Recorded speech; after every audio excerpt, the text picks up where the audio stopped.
క్రీస్తునందున్న ప్రియులకు ప్రేమతో వందనాలు తెలియజేయుచున్నాను. ఆగస్టు నెల 1వ తేదీ 2024.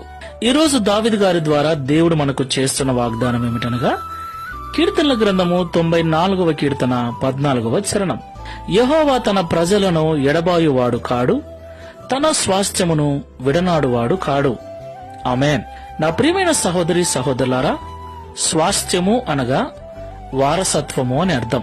ఈ లోకాన్నంతటినీ దేవుడే తయారు చేసినప్పటికీ దేవుని పోలికలో, దేవుని స్వరూపమందు, దేవుని స్వహస్తాలతో చేయబడిన మనమంటేనే దేవునికి చాలా ఇష్టం.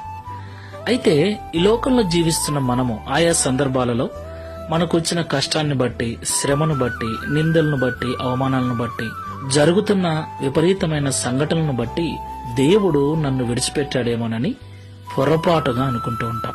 ప్రియులారా, దేవుడు వాగ్దానం చేసి